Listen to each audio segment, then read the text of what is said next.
it is coming. It's just around the corner. Elementary schools everywhere are gearing up for the favorite day of the year, Field Day.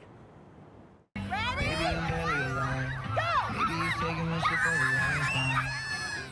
It's a highlight and rite of passage, a really fun way to put an exclamation point on the school year, and all of it rests on the shoulders of you classroom moms. Well, lucky for all of us, we are in the presence of a Field Day queen. Studio 5 home and family life contributor Maria Eckersley has run the Field Day show at her school for how many years now? I've been doing it 8 years. 8 years. 8. This is my first year off. I'm going to Cancun.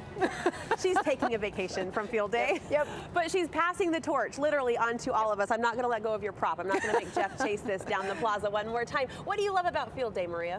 There is so much enthusiasm and build up in the kids. Like, they've been in school in desks all year. They need a day to just run. Yeah.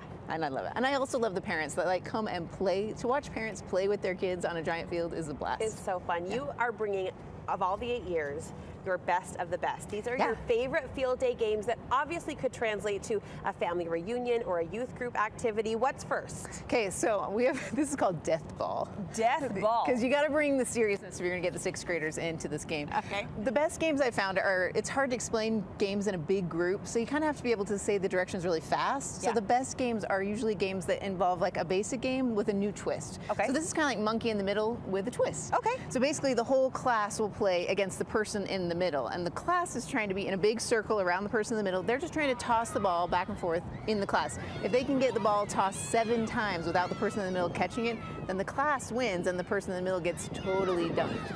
So we usually have this big sponge and a giant bucket of water, and I'm telling you, they get drenched at Field Day. Because water is just part of Field Day, Right? right? I always Absolutely. feel bad for that monkey in the middle. Oh, no, and they pray it's love not it. me. Oh, they get into They it. love that. In fact, they wear that water with pride the whole time. Okay, Yeah. I'm going to throw this to Jeff so Let we that don't have one to roll. babysit the ball. What's our next game? Okay, we call this one Battleship because it's based on the same kind of game, Okay. right? This is just a simple volleyball net, and then literally you have 2 teams that lay on the ground. Because again, another tip for Field Day is find games that involve everyone all the time. No lines, no waiting. Got it. So the players will actually lay on the ground like ships, and then one side will toss wet sponges over the the net, and if they hit somebody, then they go off the field. So just trying to get the whole If team they out. get hit by the sponge bomb. Again, they got the pride badge of I got hit with the water. It's fun. That's fantastic. And constant rotation. People are always playing and Yep. joining in. They love it. Battleship, super Battleship. fun. All right, what's happening here? Okay, so this one we call Kingpin. This is a spin on dodgeball. What I don't love about dodgeball is they tend to aim for each other's heads. I was going to say ball in the face, never a fun experience. So this is like dodgeball. It's set up the same basic rules, except you're not hitting each other, you're hitting the pins. So each side has 3 pins. They can place them wherever they want on the field.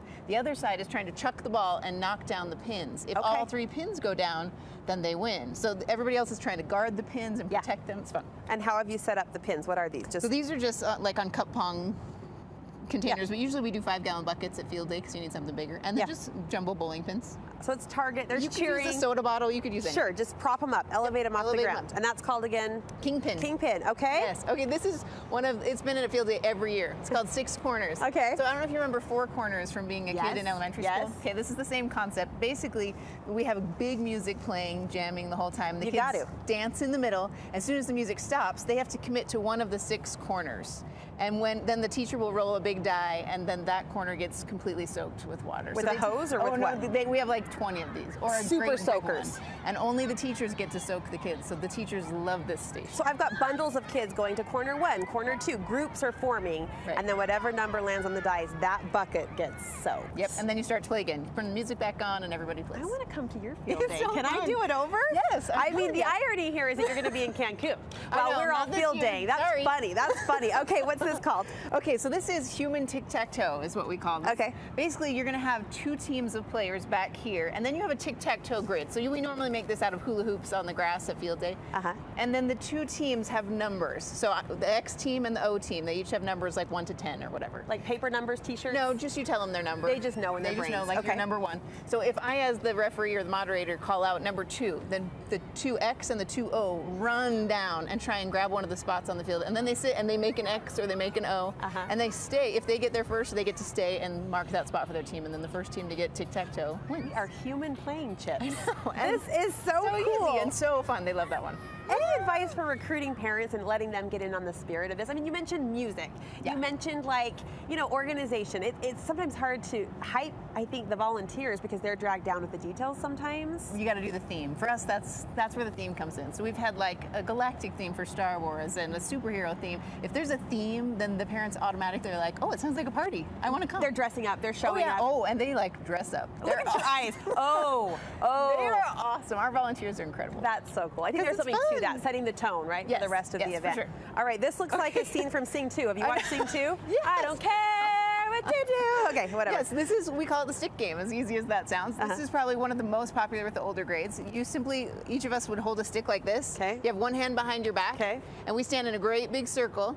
And then the moderator calls out right or left. If she calls right, then I have to let go of that and drop. I played this, and you try to catch. Yeah, so I'm trying to catch yours, you keep moving. So you can play 50 kids all at once, and they have a blast. And you're bullhorning it as the moderator? Yeah, just with a megaphone. Feeling the full all power? All of my volunteers have megaphones. It's another good tip. They have costumes, they have megaphones, they are feeling this party. All right, last game, your favorite. Okay, this is one of my favorites. This is a twist on tug of war. Sometimes we call it King of the Crate or tug of war topple. Basically, a kid stands on each of these milk crates, and you're just got a jump rope between you, and you're doing a tug of war. But the challenge is, of course, that you like want to not topple off of your milk crate. Right. So they're just kind of pulling against each other. The winner moves forward, the loser goes down. But you all keep playing. So we will have like 20 of these stations set up, and there's a huge row of kids playing. Okay, and as we talk about the bullhorn and we talk about, you know, loose structure, any advice for teaching a large group of people games like this?